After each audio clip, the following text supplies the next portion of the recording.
What is the cost of saying yes to every customer? Is it something that we should always do?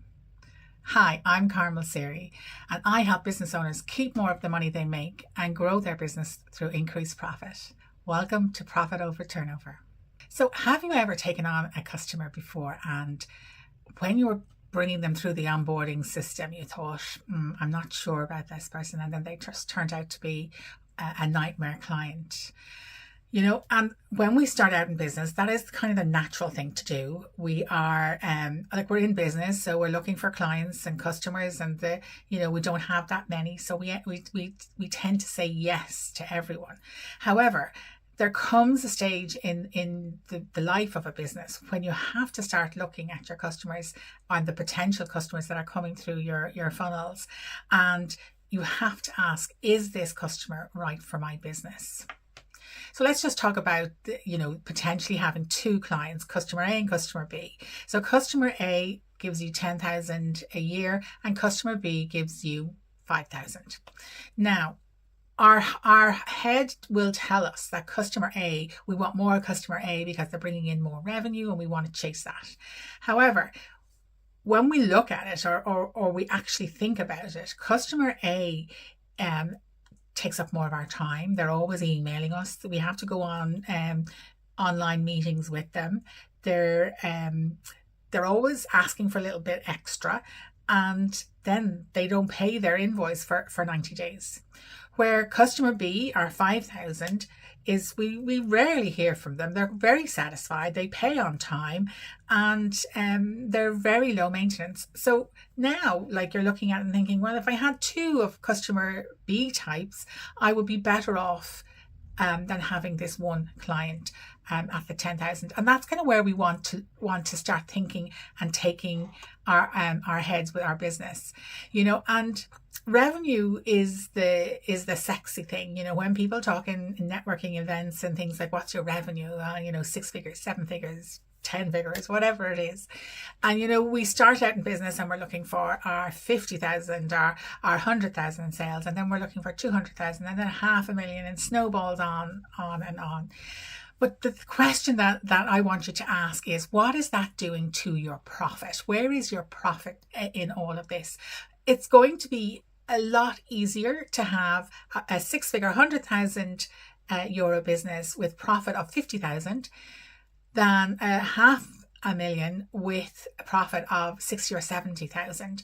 Even though there's more profit in the second business, there's going to be a lot less work and a lot less to manage in the first business. So that 50,000 is a little bit easier.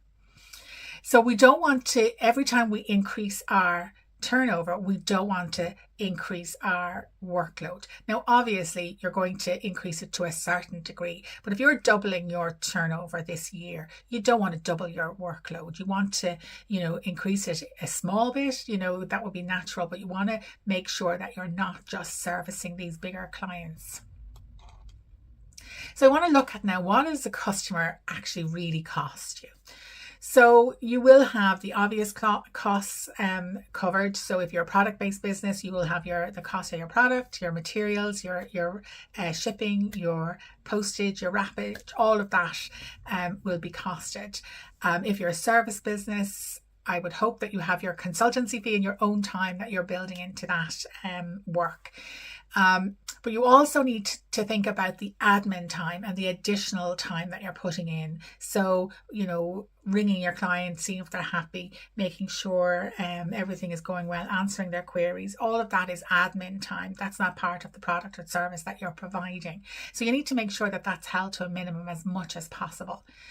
Now, discounts.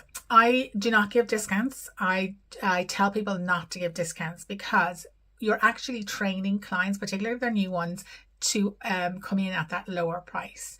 So you give discounts only when it's totally to your advantage. You could have if you're a product-based business and you're looking at getting rid of some stock, maybe bringing in a sale at the end of a season or whatever it is. They have to be very, very strategic, because what happens to that discount of 5%, 10%, that actually comes straight out of your profit. Even though it's coming off the sales on the top, it's actually coming straight out of the profit. So you need to ask yourself, okay, if I'm giving this client 10%, how am I going to make up that profit elsewhere?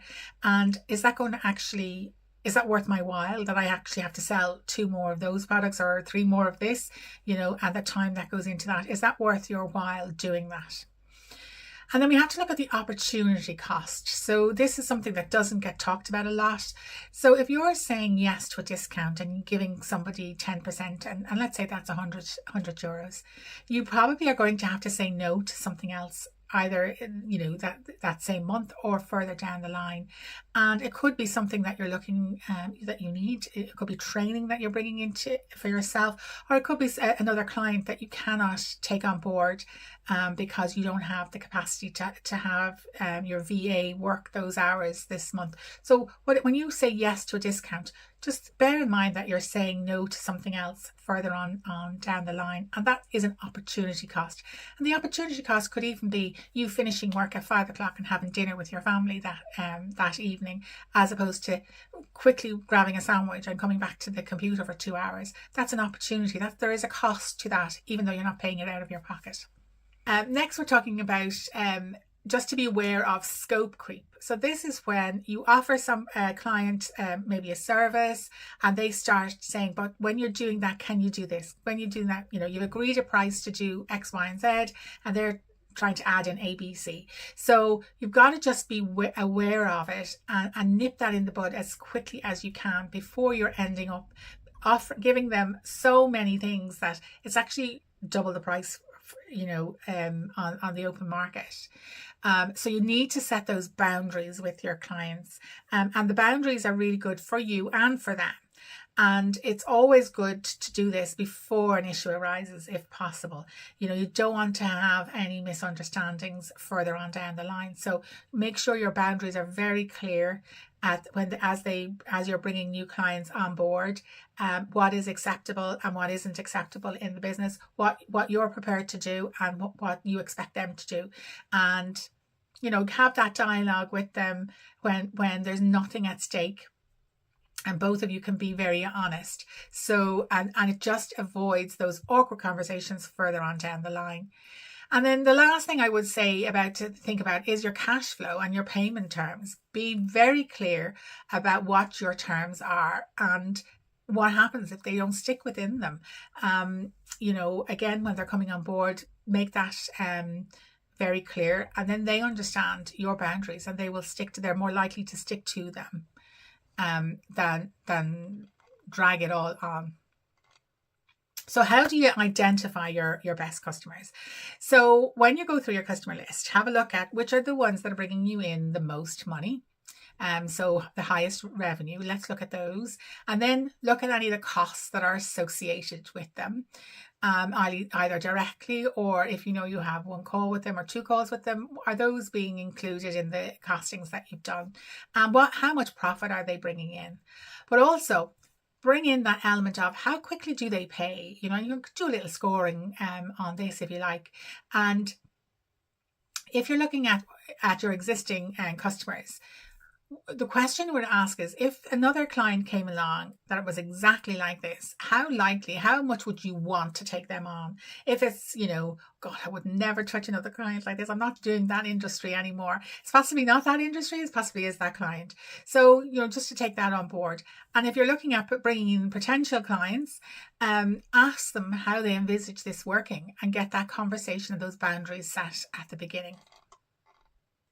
So I'm not suggesting that you go through your client list and fire half of your clients tomorrow. However, I would ask you to, when we talk about ideal clients a lot in the marketing space, we talk about how, who's your ideal client, where do they live, what do they look like, what age are they, if they're a consumer, or, what kind of businesses, what size are they, how many employees do they have. You build up this profile of your ideal client. So we want to get you to build a profile of your financial customer, your ideal finance customer, and look at how how much revenue you want them, what size, how they pay you, all of that kind of financial, how much time they're going to take up from you, and all those boundaries that you're going to put in place, and have a list of that. So when you go through your client list and your ideal finance customer, you're very clear on who you're trying to attract, and then hand that over to your marketing team and let them go run with it. So my challenge to you for this week is to do that with your client list. Take out your client list, have a look at who are your best clients, work out your financial ideal client, and implement it in your business. So thank you so much for listening, and don't forget to subscribe and share this with your business bestie, and I will see you next time on Profit Over Turnover.